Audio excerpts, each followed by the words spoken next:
This is one think tank you won't want to miss.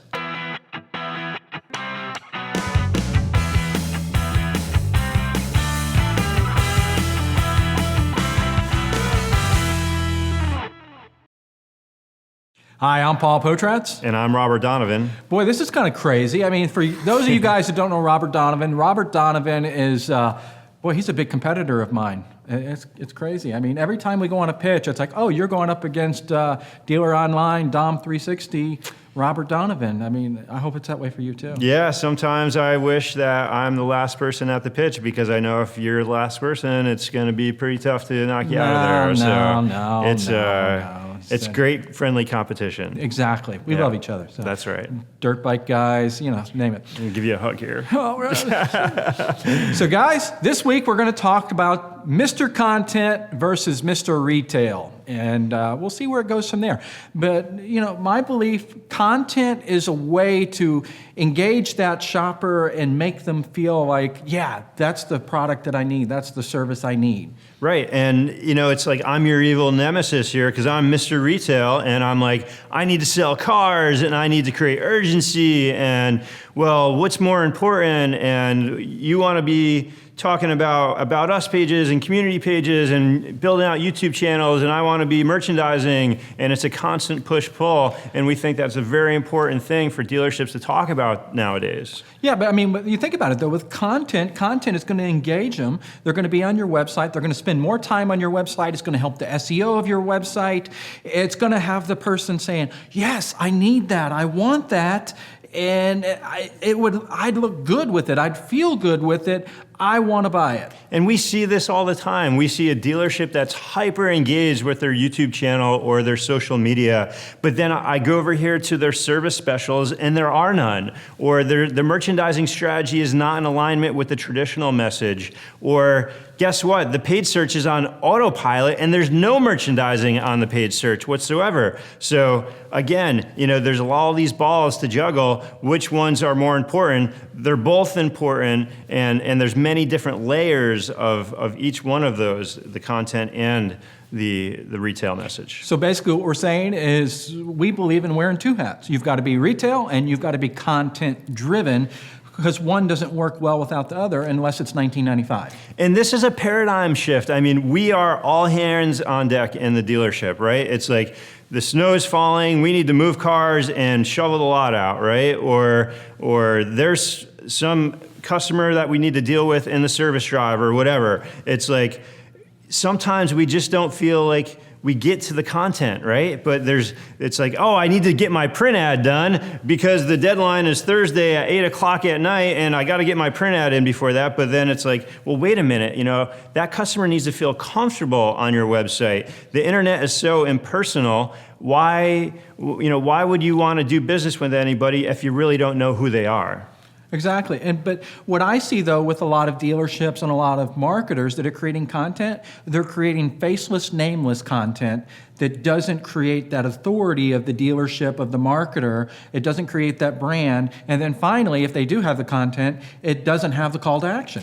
And for me, like I want to go on the staff page and talk to Johnny or Jane Lunchbox. I want to know who my service writer is. I want to know who the dealer is. I want to be able to send the dealer an email if I have a question or a comment or a concern. And that, for me as a customer, gives me a certain level of comfort to where I feel comfortable doing business with you because you're in touch with your business and it's not just on autopilot. We see these content mills, these companies that will want to just throw all this content on your website and for naught, did you put the proper metadata behind that content so it actually is working for you, not just from a customer perspective, but from a search perspective? Well, think about it though too. I mean, there's the different companies that are not only putting all this data on your website, but they're putting data on they're posting for you on Facebook with this generic content without a call to action, so there's no retail to it. Or they're putting this generic content and just overloading YouTube, we'll put all these videos of your vehicles up there.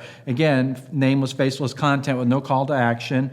I mean, we're in a society that these companies see an opportunity to say, oh, wow, the dealer doesn't understand how this works.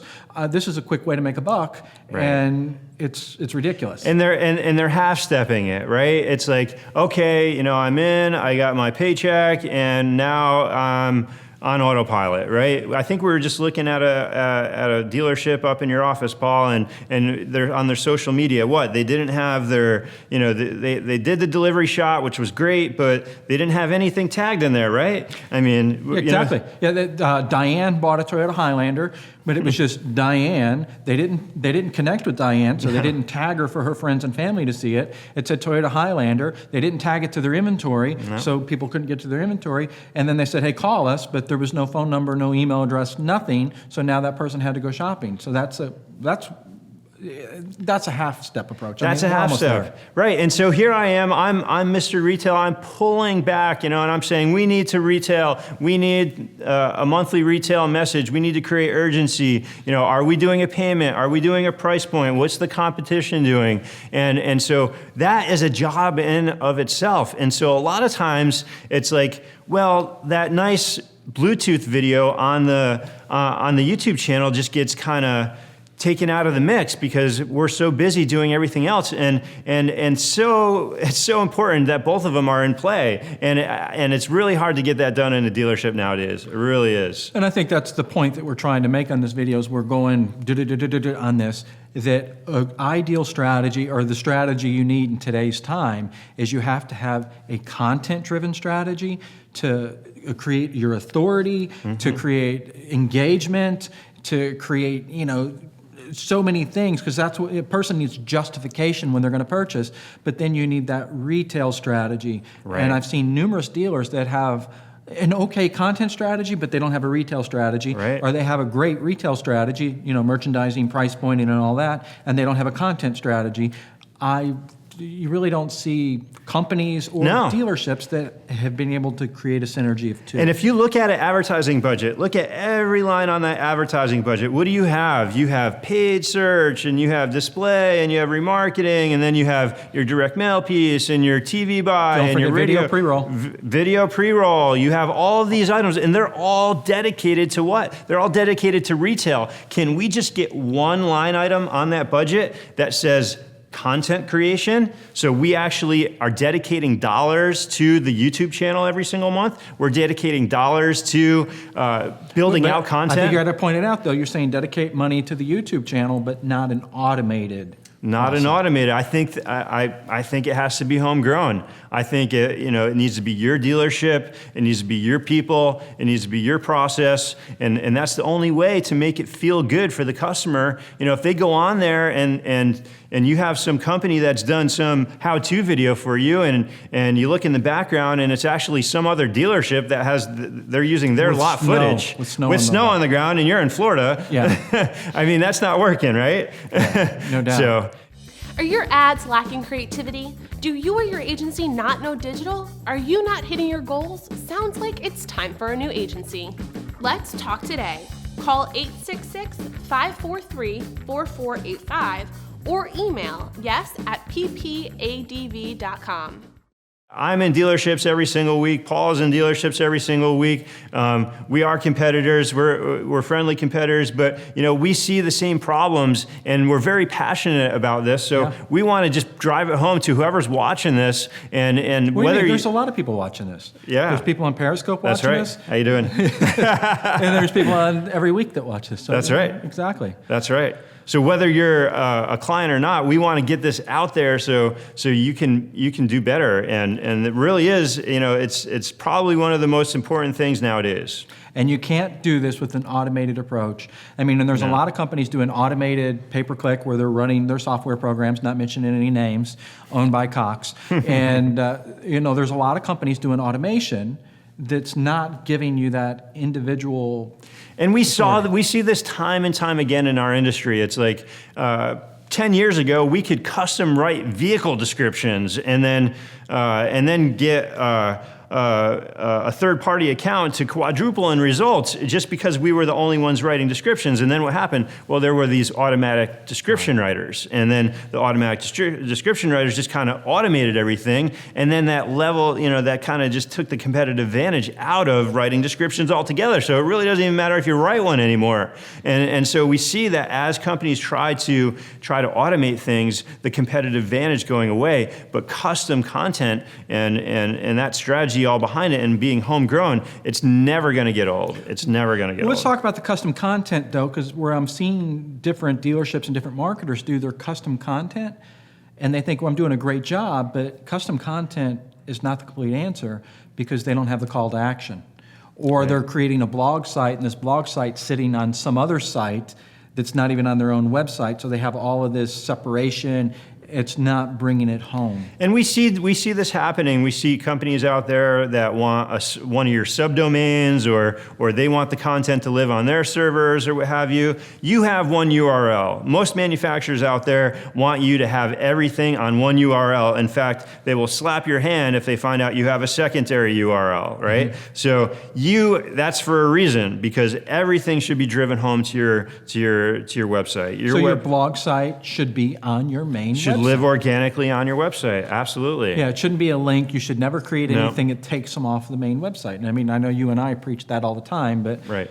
I mean, and that even goes to, pet peeve of mine is I'll see on a dealer's website or whatever website, it's like, here's my social icon, here's my Facebook, here's my YouTube, here's my Pinterest, here's my all of these different social icons. You click it and you're off of the website, and they're saying, oh, here's my content, and I don't agree with that. This is a conundrum, because it's like you spend all this money. I mean, your website is a lot of money in and of itself, and then you're spending all this money on pay-per-click, and then you're doing all this SEO to get organic visitors, and then what are you going to do? Well, let's put a bunch of links on the homepage that bounces them off of our site instead of deep into our site, because we know that once we get them off of the homepage and we get them onto secondary pages, we know that they're engaging, and when they're engaging with us, that means that we're giving them what they want. And if we automatically bounce them off of our site because they just see the shiny object, Facebook, I want to see what's going on Facebook, why wouldn't we have just a Facebook feed on the website so they could see the latest and greatest stuff? I think that would be a good strategy. Yeah. Yep. So guys, I hope you found this helpful. Do you have anything to add to that, Robert? Boy, it was just great to be here. I'm grateful to be with you, Paul, and enjoy the day. It's a great day up here in upstate New York, and really enjoy it. And maybe we shouldn't have had the triple shot lattes today. The triple shot lattes, I'm a little jacked up right now, so. No doubt. Yeah, probably a bad idea. But. Oh, well, that was a good idea. So, guys, I appreciate it, and we'll see you next week. But of course, hey, if you're not connected to us on Periscope, go to Periscope. Search us out. And are you on Periscope yet? I am not. I guess I have to sign up. Well, you're on Twitter. I'm on Twitter now. So what's your Twitter handle? Oh my gosh. We're at Dom360. Dom360 Twitter handle. And then we're at Potratz. So connect with us on Twitter, connect with us on Periscope, because he'll have Periscope by the end of the night. I know this guy. And we'll post it out there. Yeah, exactly. No doubt. But I appreciate it, guys, on Think Tank. And now we're going to go from Think Tank and go back to Periscope. So thanks, guys. Thanks.